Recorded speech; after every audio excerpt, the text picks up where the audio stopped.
This is the March for Life.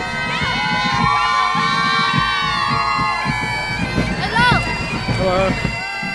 And here we have the Women's March. What do we want? When do we want it now?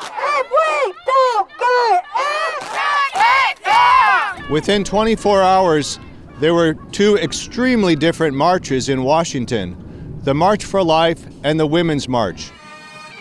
The March for Life is the largest pro-life event in the world. It is prayerful, peaceful, and even joyful.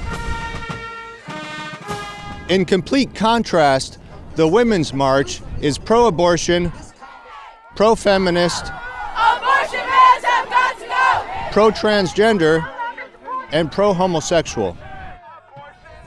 This event is woke, angry, and very vulgar. Take your Christian Over there. Take your Christian over there. I'm gonna pray to Satan tonight for all the pro-lifers. Get out of his face. You guys get out of his face. TFP Student Action went to both events to ask questions. What is the best word that describes your mood right now? Would it be joy or anger? Probably joy. Joy. I say, yeah, joyful. Joy. Oh, definitely joy. A lot of joy. Every time I come here, I just feel so happy just to know that there are so many people here who believe the same as me. Like, it's so easy to feel alone in this battle, but just to see everyone out here just with a smile on their face, it's an incredible feeling. Fighting for the unborn babies that don't have a say and fighting for Christ, I am overcome with joy and peace in that. Is your mood one of anger or joy? Anger. There are a bunch of fake clinics coming up that are basically counseling centers that tell you to go ahead and keep the child. Anger, depression. I would say anger for me personally. Very angry at the government. I don't think they care about women. I actually feel pretty numb because this has been the situation in this country for a long time since the overturn of Roe v. Wade. But anger is a good place to put it. What is a woman's greatest gift? The ability to bear children. Being made in the image of God. I think her ability to bear life, I think that's really beautiful because it's uniquely a woman's gift. Motherhood. That's something unique to women, and only women can do that. Not men, not people who think that they are men, only women. Oh, to be a mother. And now at our age, a grandmother. And to have a child, when you don't have one, you don't know what you're missing. Well, look at them right here, right? And her maternity, her yes, their greatest gift to the world is their openness to life. Her ability to produce children and to be able to give birth to the next generation of people, I'd say. It's just a great gift. What is a woman's greatest gift? Ooh, I wasn't expecting a question like that.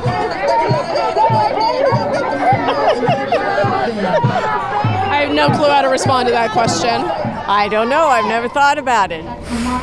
I would say her brain. To have the right of choice, to choose like men do. Her ability to think freely for herself. Not really qualified to answer that one. True or false? Only women can be mothers. True. True. True. Oh, definitely true. Be true. True, right. That's true. True. Very true. Men cannot be mothers. Correct. Men can be fathers, not mothers. That's how that works. I can't believe that's even a question, honestly. It's because abortion is such a horrific attack on femininity. I think that's a big part of why we have such a ridiculous question in the first place. It still boggles my mind that we're literally living in the upside down where right is wrong and wrong is right. I never thought I would have to debate with someone as to they're just only being two genders, or it's crazy to me. True or false? Only women could be moms. I'll have to say false. False. I'd say false. Because there are some trans people who identify as not women anymore, but they still have their biological capacity to have babies. False. I think the definition of a mom varies greatly based on the person. Really what children need is a parental figure, someone who's supportive and who gives unconditional love, and whether that's a man or a woman, one person or a whole group of people, I think it doesn't have to be just a woman, so false.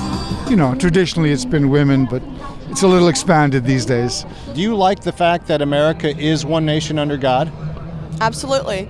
we're all God's children, and we believe that God is above us always. Because that's how America was founded, and I think should stay. And if you look around, like right now, all of these people, most of these people are one nation under God, and I think that's beautiful. We are one nation under God, whether you want to admit it or not. Do you like the concept that America is one nation under God? Yes. Yes, I do. Yeah. Yes, I do. I agree with that 100%. In order to be a country, the United States of America, we need to be united. And to be united, we need to have a sovereign governor, and I think that is God himself. So without God, it's just chaos. How do you feel about the notion that America is one nation under God?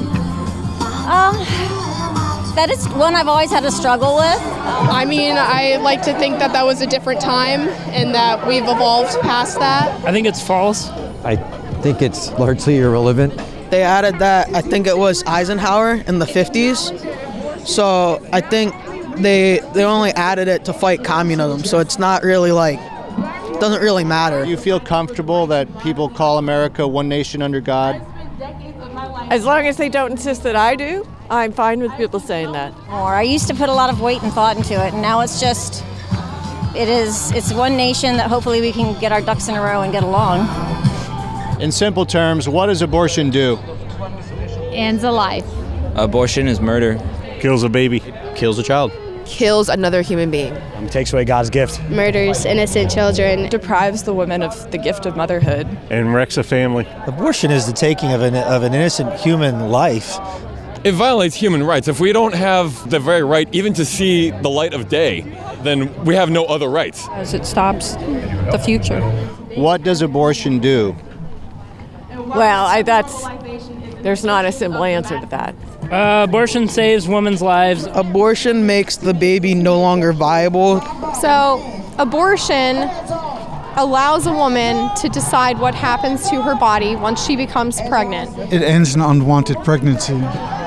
Abortion gets rid of a fetus. Abortion terminates a pregnancy. I mean, black and white, that's what it does.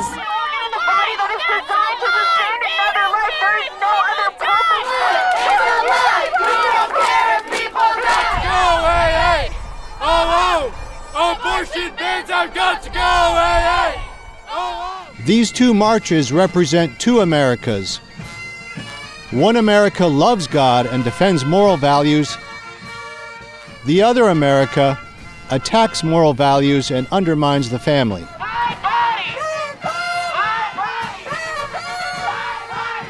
There is a struggle for the soul of America. In this struggle between right and wrong, between the right to life and abortion, between truth and falsehood, which America will you fight for?